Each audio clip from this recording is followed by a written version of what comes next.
ভাত দিয়ে যে এত সুন্দর একটা পিঠে তৈরি করা যায় না দেখলে বিশ্বাসই হবে না। খেতে ভীষণ ভালো লাগে, যেমন মুচমুচে তেমনি নরম। সাথে খাওয়ার জন্য যে কোনো তরকারি বা এরকম একটু খেজুরের গুড় থাকলে তো পুরো জমে যাবে। একটা জায়গায় 10টা খাওয়া যাবে এই পিঠে। নমস্কার বন্ধুরা, প্রতিদিনের মতো আরো একটা দারুণ রেসিপি নিয়ে হাজির হয়ে গেছি।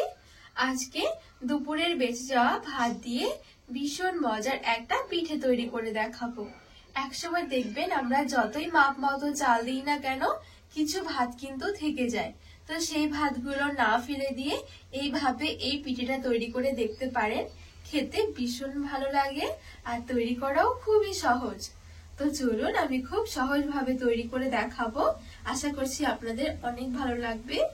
তো এখানে নিয়েছি আমি কিছুটা ভাত, খুব বেশি নয়, আমার এই কটা ভাতই বেশি হয়ে গেছিল। তো সেই জন্য ভাবলাম এই কটা ভাত দিয়ে একটা পিঠে তৈরি করে দেখাবো। এইবারে এই ভাতটা না আমি এখানে একটা বাটি নিয়েছি, বাটির মধ্যে মেপে নেব।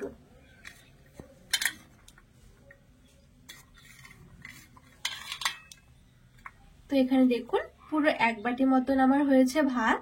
এইবারে নিয়েছি একটা মিক্সির জার, মিক্সির মধ্যে নিয়ে ভাতটা একটু পেস্ট বানিয়ে নেব।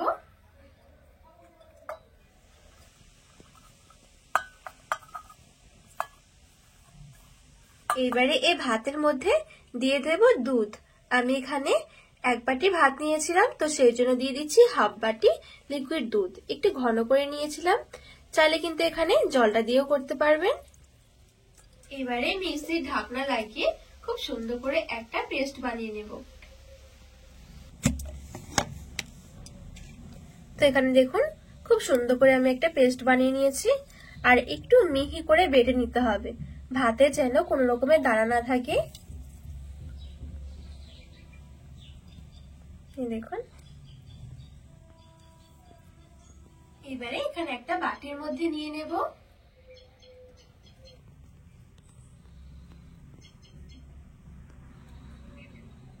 এইবারে এখানে নিয়েছি এক বাটি চালের গুঁড়ো। তো এক বাটি ভাতের জন্য এক বাটি নিতে হবে চালের গুঁড়ো। এটা আতপ চালের গুঁড়ো, আপনারা যে কোনো চালের গুঁড়ো দিয়ে কিন্তু করতে পারবেন।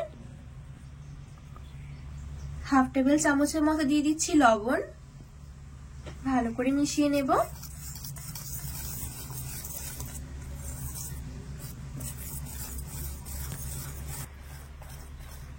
তো এখানে দেখুন মিশিয়ে নিয়েছি, আর আমার এখানে একটু ঘন মনে হচ্ছে। উপর থেকে সামান্য দিয়ে দিচ্ছি লিকুইড দুধ।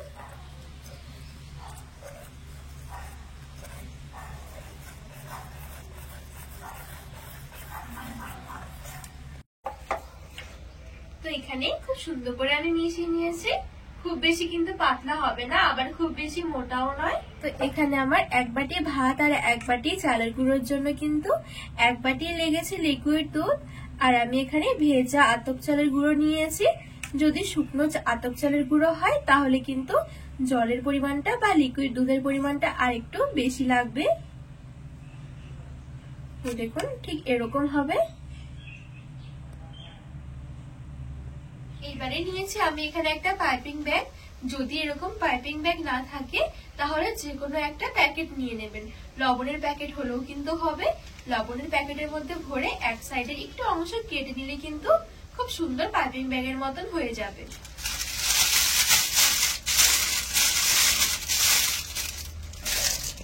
এইবারে পাইপিং ব্যাগের মধ্যে ভরে নেব।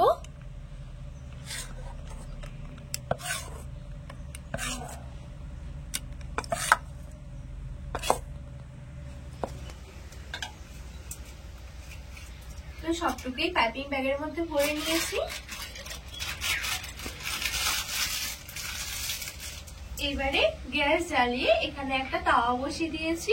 এবারে সামান্য একটু পরিমাণে তেল দিয়ে দিচ্ছি, একদমই সামান্য। এবারে পরিষ্কার একটা কাপড় দিয়ে ভালো করে আমি তাওয়ার চারদিকে লাগিয়ে নেব।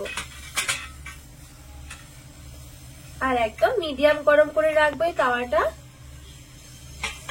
এবারে এর দিকে যে আমি পাইপিং ব্যাগটা নিয়েছি এই সামনের দিকে একদম সামান্য একটু করে কেটে দেব। এবারে ঠিক এইভাবে করে আমি গোল গোল করে দিয়ে দেব।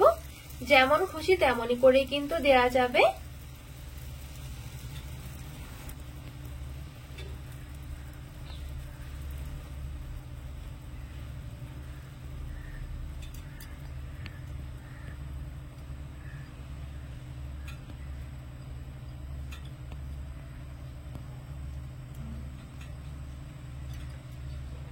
তো কিছুক্ষণের মধ্যে দেখবেন খুব সুন্দরভাবে এই উপরটা শুকিয়ে যাবে, তখনই কিন্তু এই পিঠেটা হয়ে যাবে। এই দেখুন সাইড থেকেও কিন্তু খুব সুন্দরভাবে ছেড়ে আসছে।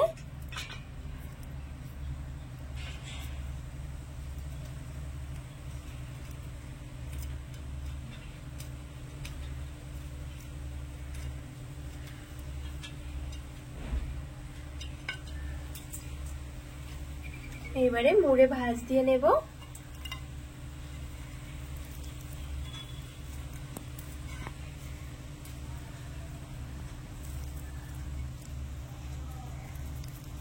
এভাবে করে একটু রোল করে নেব, তাহলে দেখতেও সুন্দর লাগবে।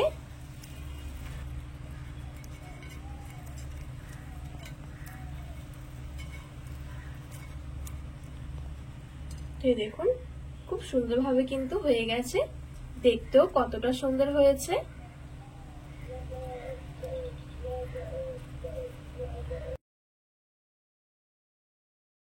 আবারও ঠিক একইভাবে দিয়ে দেব।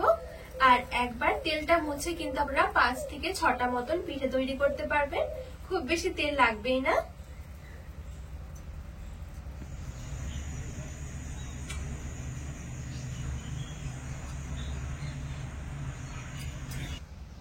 তো এইবারে কিছুক্ষণ অপেক্ষা করব, একদমই অল্প সময়ের মধ্যে কিন্তু এই পিঠেগুলো হয়ে যাবে।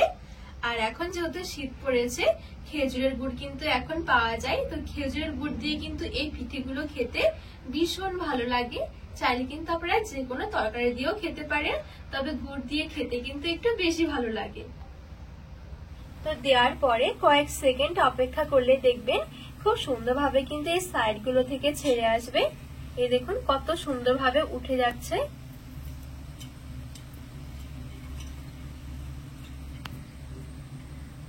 দেখুন এবারে ঠিক এইভাবে করে ধরে একটু ভাঁজ দিয়ে নেব।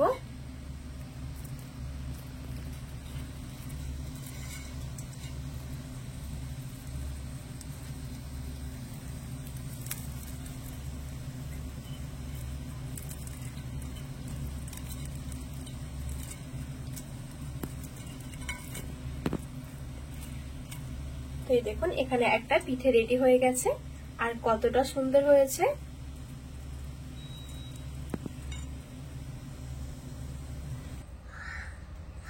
তো বাদ বাকি পিঠেগুলো কিন্তু ঠিক একইভাবে রেডি করে নেব।